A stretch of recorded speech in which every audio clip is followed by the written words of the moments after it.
Hey everyone, this is Real Estate Riches Podcast, and boy, is it going to be rich, full of the wealth and the tips and the tricks of all kinds of successful agents, because that's what you want to be, right? A business builder who has success in their business. Well, that's what we got going on here.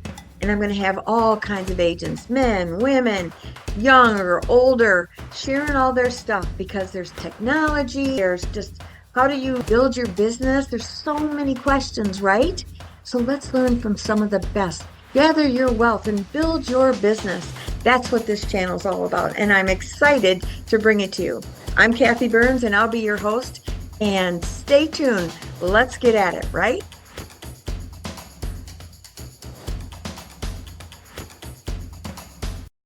Hey everybody, I'm Kathy Byrnes and I'm here with Karen Goins today. And I'm really excited to introduce her. She's with RE/MAX. She's been with RE/MAX singly. That's her only company for the past 27 years. And she's going to share her story, her real estate riches with us. And I'm really looking forward to it. Hey, Karen. Hi, thank you for having me. Yes. Well, how I like to get it started is just give us a summary of your real estate career. Like, you're a rare bird that has only been with one company all these years. So it must have been very good to you. And you're in Illinois. So I don't know if you've got a team or anything like that. So just kind of give us a little insight of who Karen is in the real estate world. Okay. Well, the reason I got into real estate, I actually was looking for a job and I was hired by a husband and wife couple team that was looking for an assistant. And I started working for them and learning the business. And they actually encouraged me to get my license because, you could only do certain things as an assistant than what you can do as a licensed assistant, of course. And so they wanted me to get more involved in the business. So I got my license. And then shortly after that, I was actually recruited by two gentlemen that were forming a team. And they were coming together and they asked me if I would work for them. So I went to work for them. And after less than a year, they said, we need a buyer's agent. Would you consider becoming our buyer's agent? Excuse me. So I did, and not really knowing if I really wanted to work just commission and stuff. Never done that before. I was really hesitant, but they gave me the buyer leads and I worked them and I started doing very well. And then they actually started buying RE/MAX offices. And as they grew our company, they began doing less and less. And so they started giving me the seller leads as well. So I was doing everything. Wow. And we formed a small team. Then eventually it was time for me to go out on my own. And I went out on my own and still working for them because they were the owners of the company. So I stayed with them. And I was just doing my own thing then, and I just continued, and I liked RE/MAX. I liked the structure of RE/MAX. I liked because RE/MAX was such a big name and recognizable logo, and, everybody knew what RE/MAX was, and I thought that was good to have that behind me. And I've been approached by many companies for over the years wanting me to change and talk to them, and I have talked to a few, but I think Karen Goins and RE/MAX goes hand in hand now because I've been with the company for so long. A lot of people say, well, it's not the company, it's you. And that might be true. But if they ever do forget my name and they look up RE/MAX, got one, I'm hoping they'll go, that's the girl. Yeah. Yeah. So at this point, I had my 25th anniversary with RE/MAX last year. And that was an important year, because I wanted to hit a milestone with RE/MAX. And it was RE/MAX 50th anniversary. So I was excited for that. That's awesome. So did you ever form a team yourself? I had an assistant for a while, and that was before the crash. And, when things slowed down so much, my assistant said, I think it would be better if I was going to keep her on. And she was like, I know things are slow. I think I'll just go find another job. And she did. And my daughter was in the business for a short time, and we weren't a team, but we did work together and help each other. So that was nice. But she has now moved out of state. So you're basically a single agent. You don't have an assistant. And are you seeing retirement down the road as a reality, or is it something that you've been able to set aside money? You've been able to accumulate rentals or something? What have you done to kind of build your retirement nest egg? Because that's a big problem for a lot of realtors. Yes. I have owned several rental properties. I still own a couple now. We've sold a few, and I still have a couple. We have already purchased a home in another state in Tennessee, and that's originally where I'm from. Mhm. So that is our retirement plan eventually. I'm not ready to retire yet. I still feel like I have several more years, but I do eventually want to retire and move to Tennessee. Yeah. So that's been a plan that you've been working toward, is I guess my point. It isn't like, some realtors just all of a sudden wake up and they're like 65 or 73, like me, and you're saying, dang, I don't know how I'm going to stop because they haven't planned things out. What would you say your strategy was when you were going through those years? Did you early on say, I need to start buying rental property? I did, yes. We bought the first rental property, I think, we bought two, I think, in 2004. Mhm. So that was when the market was really good. Things were good, but prices weren't too bad. As we got closer to 2008, the prices got pretty high. Yeah. And that's one of the reasons why we had such a big crash. But yeah, so, and then I have flipped a house. I only did that once, but, so I've tried to do different things. And then I've kept money aside and put it in, 401ks and things like that, because my parents were big into saving and things like that. So they kind of taught me that. So I've always tried to put money aside. So when I am ready to retire, I do hopefully have money to fall back on. And are you renting out your house in Tennessee? No, Oh, no, we are not doing. No. okay. That's nice. Okay, great. So you're a solo agent. You see yourself working some more. What are some of the things that you've done through the hard times? Like when 2008 hit and we were really in trouble, how did you stay afloat during those years? Well, I had to learn how to do short sales, and I got in with doing foreclosures, and that really saved me. So, I took the classes. I was trying to learn everything I could. I was, joining companies that, that had, the foreclosures in Right. their portfolio. And yeah, and so I actually was doing quite a bit of short sales and foreclosures. I mean, most realtors were if they were in the business during that time. Well, the founder of Remax, I was with Remax during those years, and he was really pro getting certified as a short sale specialist, which I did too. And it was a brilliant move.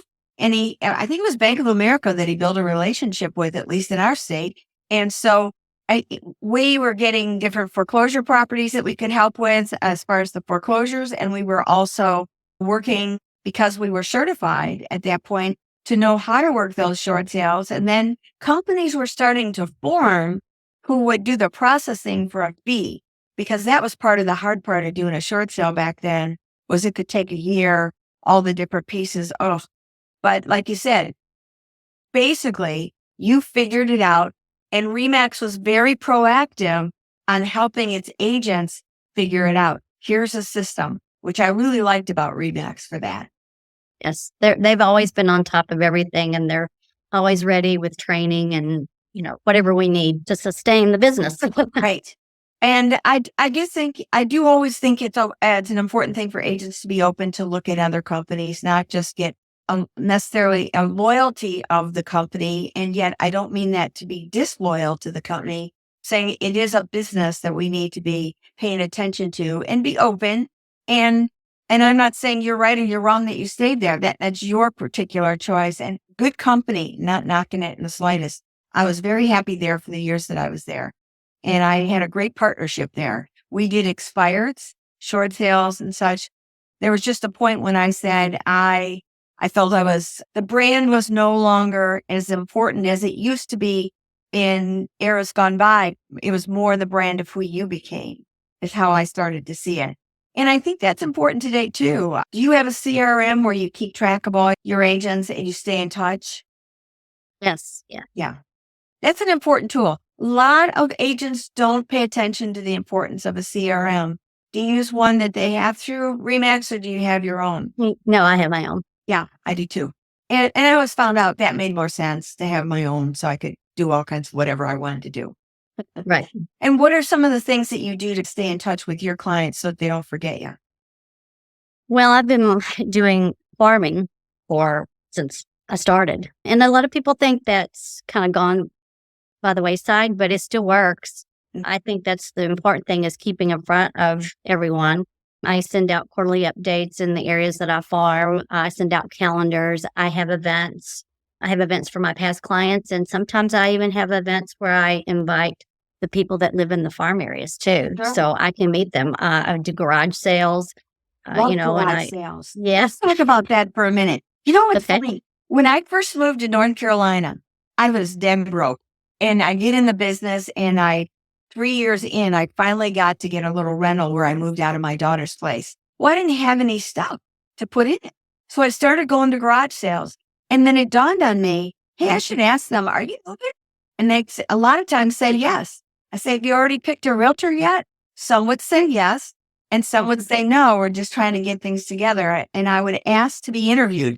And I realized I'm bringing my business cards when I go out there. So then it became a ritual of, in the spring especially, I was out every Saturday morning. I knew all the garage sales in the area. I knew the neighborhoods, just like you're farming, that I wanted to pick.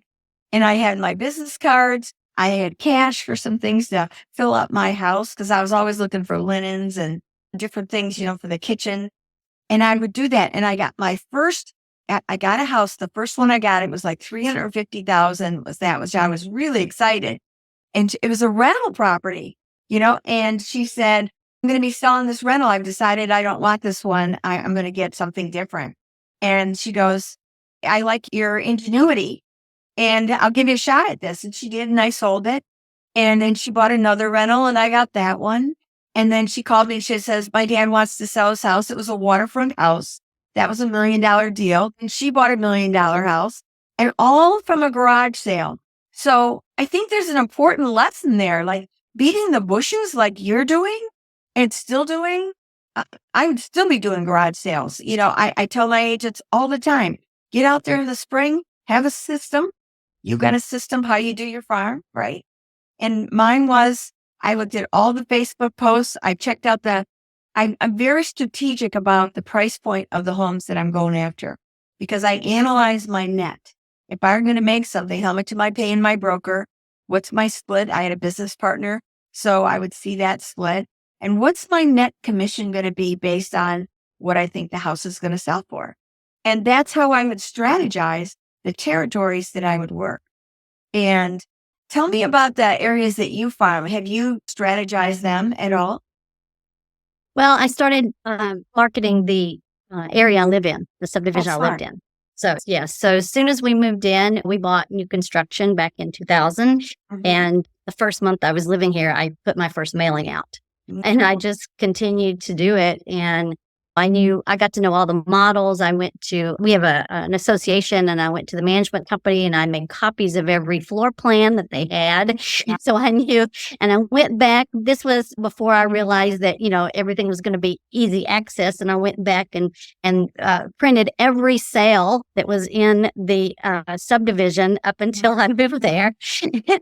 So if somebody called and said, I live here, I have this model, I could go back and find it, Wow. So, and I just got to know all the models very well. If somebody else listed a home, I would go and preview it so I would know what it looked like. So if I sat down with somebody, I could say, I've seen this house, I've been in this house, I've been in this house. And so I just really learned the subdivision very, very well. And I became the expert. So, Which so good, Karen. That is so good. And that's such an that's a nugget right here. So in our real estate riches, this is exactly what I'm talking about. First of all, you dug in. You learned it all. You were the expert. I became a waterfront expert, but that's what you were doing in your neighborhood, which gave you credibility. Because and I'm sure your confidence was very high. You knew it inside and out. You knew you had the resource to it. You probably sold multiple homes in there as a result, so you could reference different homes. It makes sense that you were the rock star of that neighborhood. Yes. Yes. So I was very confident. And when they would call me in, I said, I live here. I want you to get the good price for your home because that's only going to help me. And I'd say, I've seen all the models. I know what your competition is. So it's worked out very well. Yes. Now, you and I were talking before we started doing this, and we were talking about technology. It's not necessarily a real strong strength for you. And yet you do farming. You're still able to do your business. I feel that technology is critical in our business going forward because our younger peers younger people are getting into this industry much sooner than they ever did. I mean, like right out of high school and some of them right out of college. And because their technology is so at a level beyond what we can grasp, they're actually doing really well. Now, their target market, though, is typically your first-time home buyers. So the price point's smaller. It's a tough market right now because your first-time home buyers are struggling with the interest rate. But all that will start to grow and they will be good. Fortunately for us as an older generation here, there are older generation of people who are buying and selling, and they don't necessarily understand all that tech. I think the lesson with you and me here today is that although tech is very important, and I think we need to incorporate that with our CRMs and ways to be efficient with how we run our business. I'm a big fan of ChatGPT, so I organize my business much better with it. I do a lot of social media as a result, more efficiently, more SEO qualified. So I personally love it, but I don't know. My target market of the age group that I go for my business is 40 plus because I know that they're savvier as far as the market itself. They bought a couple houses before, right? And some are tech savvy and some aren't. So you can kind of play your market that way. Like, what do you need to give them efficiently? I just had a client today. He said, I hate text. Don't text me. And he goes, I have ADD. You make me insane with that. I can't see the text. Call me or send me an email. You can text me that you sent me an email, but that's as far as it goes. And you know what? I respect that. And actually, it's cleaner. So I'm happy to do that. But I do think we need to pay attention to it. We need to pay attention to what's going on in our market. And you're a perfect example of becoming an expert in what you're doing. I think having a niche in this industry is critical. And you started with primarily your neighborhood. Did you go outside of your neighborhood and do that as well? Yeah, it's a little bit. There's like three smaller neighborhoods right in the middle of the neighborhood. And so I incorporated those. And then in my neighborhood, there's also townhomes. So I incorporated the townhomes as well. Right. So I did expand beyond and it's worked out. That's really great. One other thing that you mentioned was events, which I think are so critical because you're in front of your prospect much more when you do an event. First of all, you're inviting them, you're reminding them, then there's the event, then there's the thank you, then there's the social media. There's so many contacts of where you're keeping them in the loop. And I think events are very important. And a lot of times we can get sponsors. Did you get any sponsors for yours? Sure. Of course, loan officers, attorneys, inspectors. Mm-hmm. So yes. Yeah. So, And a home warranty company. Yeah. Yes. I did a bingo earlier in the year last year. And I waited till after the holidays and then and it was one of the days that we had snow all day. And I almost canceled the event because I was afraid no one would show up. And it was packed. We had to bring more chairs and tables in and I was like, oh my gosh, I can't believe everybody showed up. And it was one of the biggest snow days we had that year, but people came out. We played bingo and we had food and drinks and had all kind of prizes. It was a really fun time. Well, and it's memorable. So you're really making a name for yourself within a circle of influence, right? So you're like the coordinator of all the fun, the territory. You're the go-to person, I bet. Yeah, it's been great. I've gotten referrals from it, and stuff. And it's nice to have that connection because, of course, social media is so big now. And a lot of my clients are on social media. I just sent out a letter, and this was not my idea, but I sent out a St. Patrick's Day letter with a lottery ticket to all my clients. And I said something like, I hope you win a lotto money. Good luck and happy St. Patrick's Day. And I had people taking pictures of my letter and texting me and saying, I got it. And they went on social media and said, hey, I got your letter. And, I didn't win, but it was nice to have something fun to open in the mail. That's and stuff. Great. I put in a green envelope. A lot of these are not my ideas, but, doesn't matter. That's the nice thing about learning and seeing what everybody else is doing all the time because we have to adapt and change and continue to absolutely learn all the time. Try new things. a really big point that you just said there, because we do have to adapt. I mean, our industry's changing, our market's changing, that lawsuit is changing our business. Yeah, that whole lawsuit, how it's going to affect it. And I think our attitude needs to stay very strong and believe, it's the people who are very focused on, we will figure it out, especially with the support of our companies, that we will figure it out, then we will adapt. We've adapted through COVID. We've adapted through 2008 and all those rough years. The industry adapts. We will adapt. And it's the ones who say that I'm going to hang in here and I'm going to figure it out with everybody else that's going to win. And I think that's you, Karen. Yeah, I'm trying, and I'm not planning on giving up anytime soon. Me either, girl. Me either.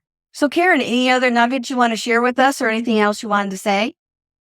Well, yes, I'm excited because last year I was approached to be one of the hosts of the Chicagoland area for a show called The American Dream. Ooh. And this is a show about positive media, about lifestyle, culture, real estate. We interview business owners. We can talk to entrepreneurs, anybody that has a fun hobby or something interesting about them. So it's been really a fun experience to meet people and learn how they got their business started. Of course, we're always looking for builders or people that have great homes that they would like to highlight. So if there's any builders or anybody that's looking to put their home on the market, please contact me, because I would love to highlight a good builder or some special homes. And the show is on everywhere. It streams on Apple TV, Roku, and Amazon Prime. And then some episodes are on the Travel Channel. And then they just announced this year that we're going to be on Tubi and YouTube Movies and TV. And then just a couple of days ago, they announced that we're also going to be on HGTV, some episodes. So it can give a builder and a homeowner and a business owner great exposure. And then, of course, we do all the social media with Facebook and Instagram, and we get millions of views on What's about the the name show. of the show on again? there. So What's the name? the American Dream. The American Dream. What? So you're one of many hosts, is that right? Yes. There's hosts all over the country. Yes, because I did a guy in Tulsa, Oklahoma, and he was on a TV show, and he goes, I'm one of the hosts. And he said it's been great for his business. He freaking loves it. So that's great. Did they come to you, or did you go to them? They came to me. Yeah, I had never heard of it until they approached me. That's awesome. I appreciate that so much, Karen. Thank you so much for giving us the inside scoop on that. We'll pay attention. And her links will all be below, which you'll be able to get in touch with her and follow up and see her on American Dream TV. Well, thank you so much. This has been wonderful. And you gave us some great nuggets here, which is my goal. And I appreciate your time so much. And I look forward to staying connected. Thank you so much. I appreciate the opportunity. It's been great. Thank you. So thanks for joining me on this episode of Real Estate Riches. Wasn't that great? I'm sure you got a nugget or two. I know I did. So if you liked it, please subscribe below, share it with everybody, make some comments. We really find that invaluable. And if you're thinking that you would love to talk about this a little bit more, let's schedule a business strategy call. I'll have the link below. And let's see if we can't mastermind together and see if we can empower each other. That would be great. So until next time, signing off. Hope to see you on the next one.